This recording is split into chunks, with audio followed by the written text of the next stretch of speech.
Bonjour mes frères et sœurs, un court message pour vous dire qu'il faut posséder les portes de nos ennemis dans nos villes, fermer les portes du séjour des morts pour en faire entrer le roi de gloire.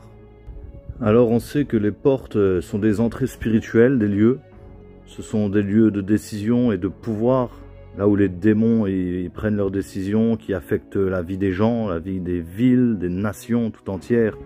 Et il en a placé un peu partout, parce que le diable n'est pas omniprésent, comme notre Seigneur, et ses agents ne sont pas omniprésents non plus, ils ont besoin des portes pour se déplacer, je sais, vous devez sûrement connaître les lignelets, et donc il a besoin d'hôtels, et tous ces endroits sont des endroits stratégiques pour lui, c'est là où il va pouvoir siéger, régner, et sur les villes, quoi. Et là où il va placer des hommes forts aussi, aux différentes portes des villes, des nations, des familles même. Et nous, on a le pouvoir de fermer les portes, de les consacrer au Seigneur Jésus et de lier ces portes, lier l'ennemi à ces portes justement. C'est très très important parce qu'on est dans un monde spirituel, nous sommes des êtres spirituels. Le Seigneur a dit que nous l'aimerons, nous l'adorerons en esprit et en vérité. C'est aussi pour ça que Jésus lui parlait en esprit, aussi parlait spirituellement, par des paraboles, pour que ce soit des hommes de l'esprit qui comprennent. Donc là forcément c'est une folie pour ceux qui périssent, hein, mais c'est une puissance pour nous, nous qui sommes nés de nouveau, nous qui avons reçu toute autorité, l'autorité, le pouvoir de marcher sur les serpents, les scorpions et sur toute la puissance de l'ennemi. Nous devons combattre l'ennemi jusqu'aux portes, comme on le voit pendant les guerres, hein, c'était jusqu'aux portes où il chassait l'ennemi. Hein. D'ailleurs le Seigneur l'a dit aussi en Genèse 22, 17 à Abraham. Je te bénirai et je multiplierai ta postérité, comme les étoiles du ciel et comme le sable qui est sur le bord de la mer. Et ta postérité possédera la porte de ses ennemis.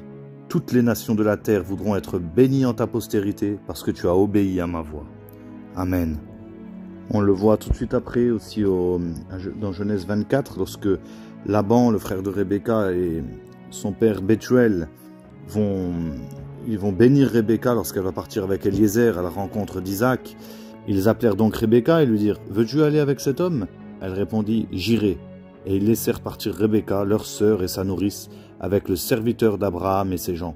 Ils bénirent Rebecca et lui dirent « Ô notre sœur, puisses-tu devenir des milliers de myriades et que ta postérité possède la porte de ses ennemis. » Amen.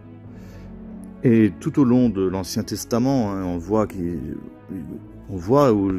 les portes sont très importantes, notamment pour les jugements des anciens. Dans Deutéronome, ça se passe aux portes de la ville. On voit que les guerres se passent jusqu'aux portes. Ils n'en laissent pas un seul, tant qu'ils ne les ont pas tous chassés jusqu'aux portes de la ville. Et les portes sont très importantes. D'ailleurs, même le Seigneur Jésus a dit à Pierre, sur cette pierre, je bâtirai mon église et les portes du séjour des morts ne prévaudront point contre elle. Et là, le Seigneur m'a parlé par rapport à ça. Il m'a dit, vous êtes des pierres vivantes. Vous êtes le corps de Christ. C'est vous, vous êtes l'édifice. L'église, c'est vous. Ce n'est pas les pierres mortes, les bâtiments. Et justement, toutes ces églises, les églises catholiques romaines, qui ont été construites la plupart par des francs-maçons, on voit l'architecture est incroyable et ça a été construit avec des méthodes secrètes, d'où les francs-maçons. Voilà, c'est secret, il n'y a rien de secret qui ne doit être révélé, dit la parole. Hein. Donc ce qui est secret, c'est parce que c'est satanique, hein, ça a été construit selon des plans sataniques, parce que ça doit être des autels pour le diable et ses agents.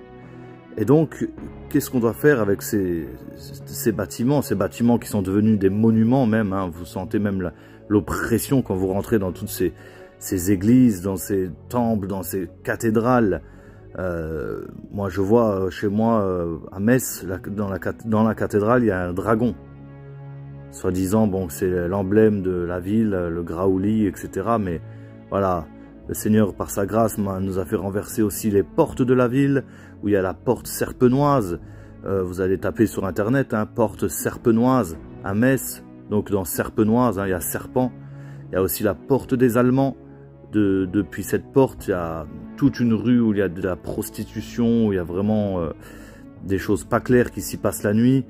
Et tout ça, c'est des portes sataniques. Le Seigneur, par sa grâce, elle nous a envoyé les renverser, fermer ces portes pour que le roi de gloire fasse son entrée dans la ville de Metz. Alléluia. Je crois que le réveil arrive et le Seigneur me pousse à faire ce message pour que vous tous, chacun dans vos villes, vous tous qui êtes nés de nouveau, qui êtes des disciples de Jésus-Christ, puissent combattre le bon combat de la foi. Car il n'est pas de soldat qui s'embarrasse des affaires de la vie s'il veut plaire à celui qui l'a enrôlé. Et l'apôtre Paul dit « Souffre avec moi comme un bon soldat de Jésus-Christ ». Donc nous devons combattre, nous sommes dans un combat, nous sommes dans une guerre, et nous sommes plus que vainqueurs parce que le Seigneur Jésus a tout accompli. Mais nous devons aussi faire notre part, et notre part pour voir le réveil, c'est d'aller de ville en ville, de village en village, et fermer les accès au diable. Allez, prenez de l'huile d'onction, allez sur des monuments aux morts, sur ces autels sataniques, et les lier au nom de Jésus. Que le diable ne puisse plus agir comme il veut, comme il le veut. Nous devons établir le règne de Dieu, le règne du Seigneur Jésus-Christ sur la terre. C'est à nous de le faire. Le Seigneur a décidé de passer par des hommes et c'est à nous de le faire. La nuit dernière, le Seigneur m'a vraiment parlé par rapport à ça. Il m'a dit, regarde toutes ces églises catholiques, les églises qui ont été construites par des francs-maçons, tous ces temples, ces cathédrales dont je parlais tout à l'heure. Tu vois, pourquoi les entrées sont toujours des énormes portes immenses? Parce que ça a été construit selon les plans de Satan, là où pour faire entrer les géants. C'est des géants qui entrent là-dedans, qui prennent les décisions sur les villes. Et pourquoi il en a mis dans tous les villages de France? Parce qu'il doit régner dans tous les villages de France. Et nous devons fermer ces portes, verrouiller ces portes, que l'ennemi ne puisse plus circuler, qu'il n'ait plus de porte où siéger. Et c'est à ce moment-là que nous pourrons dire, porte, maintenant élevez vos linteaux, car le roi de gloire fait son entrée. Alléluia. Et je vais terminer par un passage que le Seigneur m'a mis à cœur ce matin, justement. C'est dans Ésaïe 28, à partir du verset 5. Écoutez bien ce que dit le Seigneur.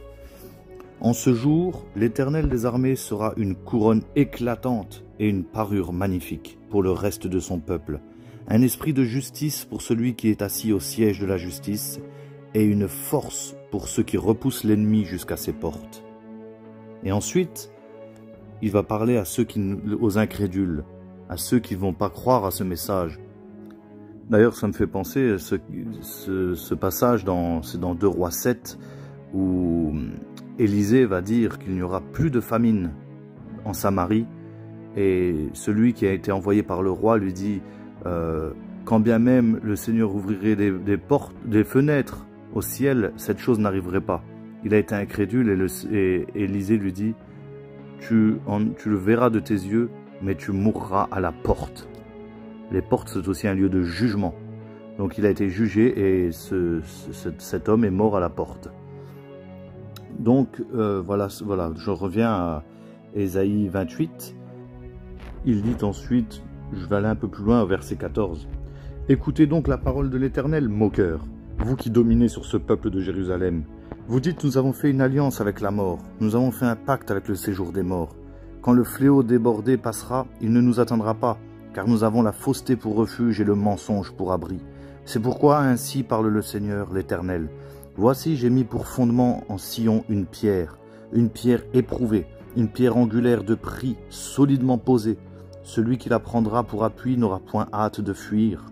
Je ferai de la droiture une règle et de la justice un niveau, et la grêle emportera le refuge de la fausseté, et les eaux inonderont l'abri du mensonge. Votre alliance avec la mort sera détruite, votre pacte avec le séjour des morts ne subsistera pas. Quand le fléau débordé passera, vous serez par lui foulés aux pieds. Chaque fois qu'il passera, il vous saisira, car il passera tous les matins, le jour et la nuit, et son bruit seul donnera l'épouvante, etc. Donc là, on voit un peu tout ce que je disais, hein, les portes du séjour des morts qui ne prévaudront point contre l'Église, contre la pierre angulaire de prix solidement posée. Cette pierre angulaire, c'est le Seigneur Jésus. Et donc votre alliance avec la mort sera détruite, votre pacte avec le séjour des morts ne subsistera pas. Quand le fléau débordé passera, vous serez par lui foulés aux pieds. Et ça nous rappelle l'Apocalypse 18. Éloignez-vous d'elle, mon peuple, afin de ne pas avoir part aux fléaux qui vont tomber sur elle, sur les églises tièdes, les églises mortes qui ne croiront pas en ce message, qui ne voudront pas se lever pour voir le réveil, qui ne voudront pas se lever pour voir la gloire de Dieu sur la France. Mais ceux-là, ils mourront à la porte. Ils seront jugés et ils prendront part aux fléaux qui vont tomber sur la ville, sur le pays. Voilà mes amis, soyez bénis, repassez ce message dans votre cœur, demandez au Seigneur, éprouvez les esprits, demandez à Dieu qu'il vous convainque, qu'il vous confirme cette parole. C'est sérieux, c'est sérieux. Avant de juger, avant de critiquer, demandez au Seigneur si ce message vient bien de lui. Soyez bénis. Amen.